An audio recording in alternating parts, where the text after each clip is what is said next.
a webinar. This is Moxie with Squibbler, and today we are going to talk about writing a perfect ending for your script or your book. There are some spoiler alerts in this webinar for some popular books and films. I tried not to pick anything that was too recent, but just so you're aware, there is a spoiler warning at the beginning of this webinar, just so you won't be upset if we talk about something that you have not seen yet. So every story is a journey, but it's the ending that's going to determine whether your readers close your book or finish watching your movie with satisfaction or frustration. The final pages of your manuscript are the last chance to leave an indelible mark on your audience's hearts and mind. So we are going to explore today the art and craft of writing endings that are going to resonate, satisfy, and linger long after the final word. There are several purposes to an ending. It should have a resolution. It should answer the central dramatic question that propelled your story forward. There should be emotional payoff for your viewer if you're writing a screenplay, or for your reader if you're writing a novel. This means it should deliver on the emotional promises you made to readers throughout the narrative. There should be a clear theme. There should be thematic clarity. Crystallize what your story has been about all along. Your plot is the details of what happens, and the thematic clarity is the overall, arcing subtext, the idea about what the story is really about. And if you need more information about writing a good theme, we do have a free webinar on that as well on our Discord server. Your ending should also have a character transformation. You want to show how your protagonist has changed or reveal the cost of not changing. Remember that an ending is not just about wrapping up plot threads. It's about fulfilling the contract that you've made with your reader on page 1 with respect to theme, tone, character, everything that you've set up in chapter 1. The best endings are going to do something called achieving balance. They are both surprising and inevitable. Readers and viewers like the feeling of satisfaction that comes with an ending that makes sense, but also delights or surprises them a little bit. You do want to avoid what's called the Goldilocks zone. You want to avoid things that are too predictable. Readers shouldn't be able to see your ending coming from miles away. There's no excitement in this. They shouldn't be too random. The ending shouldn't be disconnected from everything else, and then it just pops up and it doesn't make sense with the rest of the story that you've been telling. You do want to aim for just right. Readers should not see your ending coming necessarily, but when they arrive at the ending, they should think, of course, it couldn't have ended any other way. This makes sense to me. So here's a pro tip. Toss some breadcrumbs along the way. As you're working through your second draft of your project, plant subtle breadcrumbs throughout your story that point towards your ending. Readers won't consciously notice them, but they'll feel the rightness of your conclusion. So this doesn't always happen on your first draft, even if you're using AI. It's something that you're going to have to go back and read for and say, aha, I have an opportunity here. So an example of a film that does this well is The Sixth Sense. This revelation that Malcolm is dead shocks the audiences. It was very shocking at the time the movie came out. But then every scene leading up to it supports the truth, and the clues were there, hidden in plain sight. I remember when this movie came out, and I was really excited to rewatch it with the new knowledge that I had that he was dead, and watch for those clues the second time around. So some things to consider. There are different types of endings. We'll take a look at the different types, and then you can think about which one is best for the story that you're telling. One is the resolved ending. All major conflicts are settled in the resolved ending. The questions are all answered, and characters find a new equilibrium or balance. This is the most traditional and satisfying approach for quite a few genres, and it's best applied to things like romance, mystery, where we find out who done it, thrillers, again, where you find out, what the source of the issue is, and also in most commercial fiction. An example of this is in The Marshal by Andy Weir. Mark Watney is rescued from Mars, and the mystery of his survival tactics is revealed. His relationships to his crew are restored, and he transitions to teaching future astronauts. Every question that Weir begins at the beginning of his novel, everyone he raises, is Watney going to survive? Will NASA figure out he's alive? Can they rescue him? All of these questions that he has at the beginning of the novel are definitively answered. The final chapter shows Watney's new equilibrium. He's scarred by his experience, but hopeful, and he's teaching the next generation.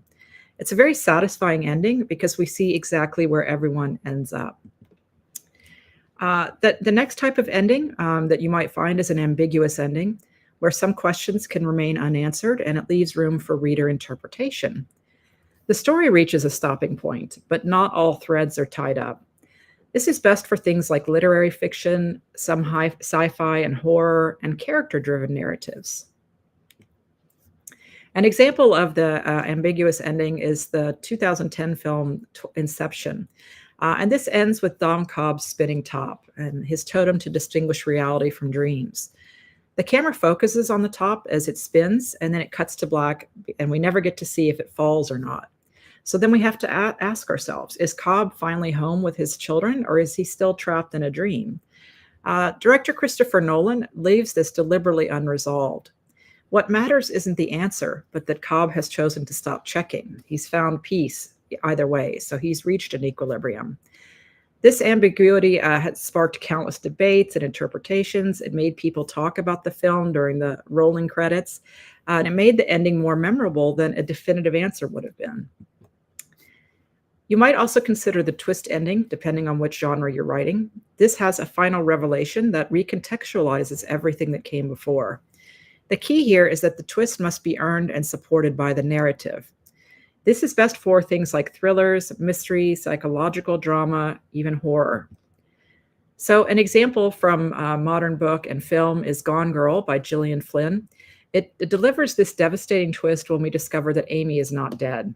She's orchestrated her own disappearance to frame Nick for murder. This revelation comes at the midpoint of the novel, but the true twist ending is even darker. Amy is going to return to Nick, and she traps him in their marriage through pregnancy, and he chooses to stay. Flynn earned this through unreliable narration and careful misdirection. It's very well done use of the unreliable narrator. But when we reread the book, we do see the clues that she has planted for us before, and they're about Amy's character. We missed them because we were reading from her perspective and we trusted her. The ending redefines that entire story from a mystery about a missing woman into a psychological thriller about a sociopath's perfect crime. There's also the circular ending. This is where the story returns to where it began, but the character and reader now sees everything differently because of the journey. These are really good for coming of age stories, character transformation arcs. So an example of this is from the film Arrival, 2016. This begins and ends with images of Louise with her daughter Hannah. And these are moments that we assume from the beginning are flashbacks to a tragic past. But the film circles back to these opening images really well, and we understand they're actually flash forwards. They're not in the past at all. Louise is seeing her future. She knows that her daughter will die young from an incurable disease. And this circular structure mirrors the film's themes about nonlinear time and the heptapod language. We return to the same emotional space with a mother with her child, but everything has changed, and our knowledge about their relationship and what's actually happening has changed. Louise now chooses this life with full knowledge of the pain that she's going to face ahead, and this transforms what seems like grief-soaked memories into an act of profound courage and acceptance. You can also consider using the emotional climax ending. Rather than focusing on external plot resolution, the story culminates in emotional revelation or catharsis for the character. This is best for things like literary fiction, family dramas, relationship stories, and epic fantasies. So an example from a popular film series is in Breaking Bad. This concludes with Walter White's final moments in the meth lab. He's surrounded by his life's work. The external plot is rescuing Jesse, eliminating his enemies, and this wraps up efficiently, satisfyingly. But the true ending is really Walter's emotional admission to Skyler that he didn't do what he did for his family. He did it for himself because he was good at it, and it made him feel alive. This confession is the series' emotional climax. The final scene isn't about whether Walt survives. We kind of know he won't, but it's also about him accepting the truth of who he became. He dies alone with his chemistry equipment. He achieved a twisted peace at the end by admitting what drove him all along. And the ending works because it prioritizes Walter's internal reckoning over action-packed resolution. There are some special considerations for scripts for our screenwriters who are watching, and that's because screenplay endings operate under unique constraints that novelists don't face. So just a couple of tips and things to consider. One is your visual last image in film. Your last shot should be powerful enough to carry thematic weight. What is the last thing the audience sees? Make it count. And then the 110 reality is the second thing to consider. Most screenplays run between 90 to 120 pages, meaning that your climax is typically going to land around page 90 to 100. Your ending has to be economical, much more so than in books. You don't have 50 pages to wind things down like a novelist might. And finally, you want to consider the credits toll. Unlike novels, audiences will sit through credits discussing what they just saw. Your ending needs to give them something to talk about. An example of a really good ending, of course, is the Shawshank Redemption, which ends on the visual of Andy and Red reunited on a beach in Zihuatanejo, a simple, wordless image that delivers complete emotional satisfaction. We know that they are both free, they're both at peace, and they have reunited and are going to continue their friendship. Some common mistakes to avoid as you're writing. One of these is the deus ex machina, when an unexpected, unearned solution suddenly appears to solve everything.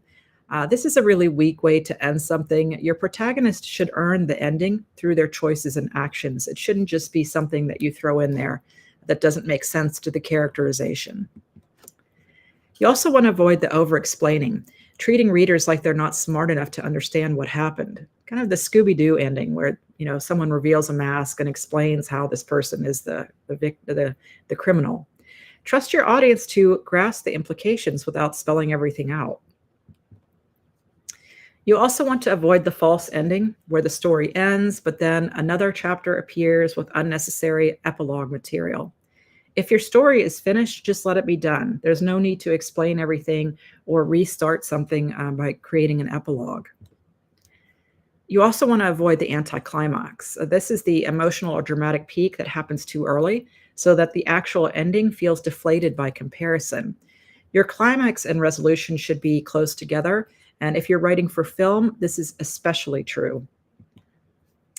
You also want to avoid the betrayal. Avoid an ending that violates the tone, the genre, or the promises of your story. If you're writing a romance and it ends in tragedy, or a comedy that turns dark at the very end, this is going to alienate your audience. They're not going to be able to make sense of what it is that you've written. So some things to consider as you're crafting your endings is pacing and rhythm. After your climax, you do need a denouement, which is a period of falling action where the reader can catch their breath and absorb what happened. Don't linger too long. The ratio should roughly be a climax is 10 to 20% of your ending sequence, and a resolution is much shorter, 5 to 10% of your ending sequence, and even shorter for film. Think about your final line. This is important as well, or your final image if you're writing for film. Your last sentence in a novel is the final note that your story is going to strike. So it should be memorable, thematically resonant, and emotionally true. And that is true of the last shot that you have on film as well. So some powerful final lines from books. The Old Man Was Dreaming About the Lions, The Old Man and the Sea by Hemingway. It's a very satisfying ending after this journey that they've taken to fight this manta ray. Dickens is The End of the Tale of Two Cities. It's a far, far better thing that I do than I have ever done. It is a far, far better rest that I go to than I have ever known, where we know that the protagonist has sacrificed his life for his brother. And Animal Farm by George Orwell. This final sentence is very poignant as well. The creatures outside looked from pig to man, and from man to pig, and from pig to man again. But already it was impossible to say which is which. We're really getting the idea that, the humans have become bestial and the animals have become human-like, but the worst qualities of the humans. So just for fun, some things to do, think about some of your favorite books or films. And for each one, you can think about the type of ending that the author or the screenwriter is using there. What type of ending is it? What is the central dramatic question that's being asked in the film or the novel, and how is it ultimately answered or resolved at the end? What is the protagonist's final choice? What are the final words in a novel or the final images if it's for screen? What makes this ending satisfying? You can conversely take a look at things that you did not like if you didn't like the endings and ask yourself why it was not satisfying. Understanding what works and what doesn't work in endings you love is going to help you to craft endings your readers will love as well. So, some final thoughts. Writing a strong ending is one of the hardest things that you're going to do as a writer. It does require you to honor your characters, to satisfy your readers, and to stay true to your story's deepest themes. But remember, no pressure. Your ending doesn't have to be perfect on the first try. In fact, it probably won't be. Most writers won't discover their true ending until they've written their way through the entire story and can see it whole. And I can tell you, in the last novel that I have just written and finalized, I actually wrote two different endings. I wasn't sure which one I wanted, so that's not unusual. You also want to give yourself permission to write a messy first ending, and then you can revise it again, polish it until it shines. Because when you get your ending right and when you deliver that final sentence that makes your reader sigh with satisfaction or gasp with surprise or sit in stunned silence in the movie theater, that's when you've created something that will stay with them forever. Your ending is a promise that you're keeping to your reader, so make sure it's a promise that's worth making. So once we post this webinar to the resources library of our Discord server, it does come with a free downloadable checklist to help you write that perfect ending. So we have reviewed the key functions of story endings. We looked at some different types of endings with examples in books and film, and we looked at some common mistakes to avoid as well. Thank you for joining me in this webinar on using great endings. If you have any questions or if you want to discuss this webinar, let's continue the conversation on our Discord server. Thank you for coming, everyone, and thanks for joining.